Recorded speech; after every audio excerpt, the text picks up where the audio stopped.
最近ちょっと家計のことで大失敗しちゃって、え、どうしたの？先日、特売だったからトイレットペーパーを10ロールまとめ買いしたんですよ。うんうん、よくあることだね。そしたら家が狭すぎて寝る場所がなくなっちゃって、なんかこれ、日本中の家庭から居住スペースが消滅する大事件ですよ。あなたも気をつけてくださいね。それは極端すぎるね。でも日本の平均的な家の広さから逆算すれば、10ロールなら絶対に収納できるはずだよ。ふふ、っていうか僕が片付け苦手なだけかもしれませんね。そうだね。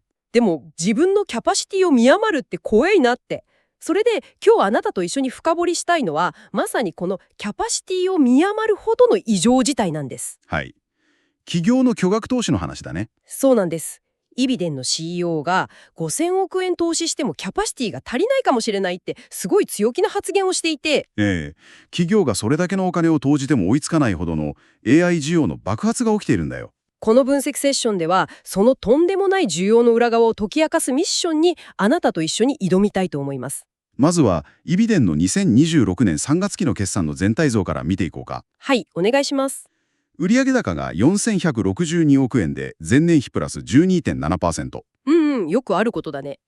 営業利益が6020億円でプラス 30.3%。ここまではいいよね。順調ですね。そして、純利益が6037億円なんだけど、これが前年比でプラス 89.0% と急増しているんだ。え、純利益プラス 89%？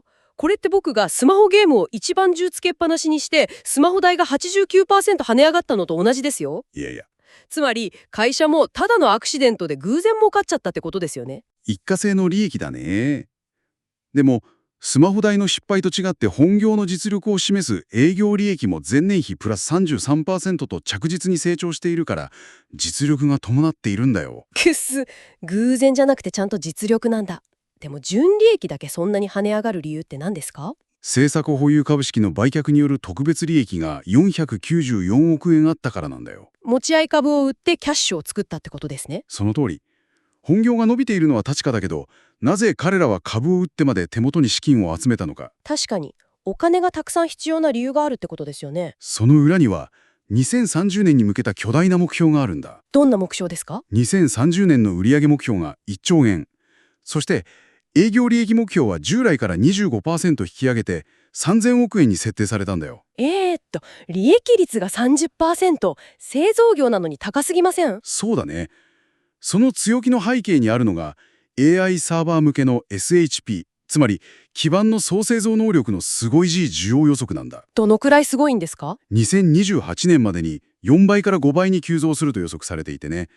指数で言うと2024年を100とした場合、2028年には220まで全体が上昇するとされているんだよ。需要が5倍っていうか、それって近所のコンビニに明日の朝突然5倍のお客さんが押し寄せるのと同じじゃないですか。うん。もう5分で肉まんな全滅しますよ。2030年になる前に今すぐ買い占めに行かなきゃ。慌てないで大丈夫。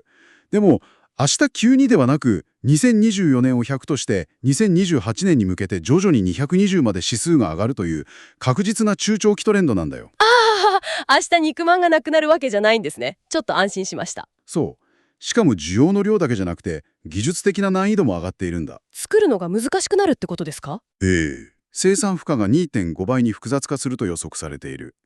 MBT などの次世代パッケージング技術が求められるからね。難易度が上がるからこそ他社が簡単に真似できなくてイビデンの強みが生きるわけですね。まさにその通り。じゃあ、その高度な製品を作るための莫大なお金はどうするのかという話になる。そこで出てくるのがさっきの5000億円の投資ですね。そう。3カ年で5000億円という巨額投資なんだけど、実はその 90% 以上は顧客から回収するスキームになっているんだ。ちょっと待ってください。シェアはほぼ 100% 独占で5000億円の投資費用は 90% お客さんに払わせる。うん。これって完全に弱みにつけ込む悪徳企業のやり方じゃないですか。悪徳企業じゃないよ。でも、長期的関係を前提に顧客がコミットした結果だと読めます。先に信頼関係があってこその強気な投資スキームと言えるかもしれませんね。上司の翻訳みたいで分かりやすいです。つまりお客さん側がどうしても作ってほしいから喜んでお金を出してるってことか。そういうこと。その結果、自己資本比率は 45.3% から 57.3% へ上昇して、負債も約1800億円圧縮されているんだ。お金の問題はクリアしてるのに、財務はむしろガチガチに強くなってるんですね。完璧じゃないですか。お金の問題はクリアしたんだけどね。経営陣の言葉が変わってきているところに注目してほしいんだ。どう変わったんですか？以前は資金制約について語っていたのに、今は人材面の制約へと研究が変わっているんだよ。お金じゃなくて人が足りない？ええ。決算の Q&A でアナリストたちから鋭い質問が飛んだんだ。どんな質問ですか？2027年から2028年のキャパシティ不足にどう対応するのかという点だね。お金があるならどんどん工場を建てればいい気がしますけど。経営陣は現在鎌工場の名残スペース活用を検討中と答えつつ、追加投資の明言は避けたんだ。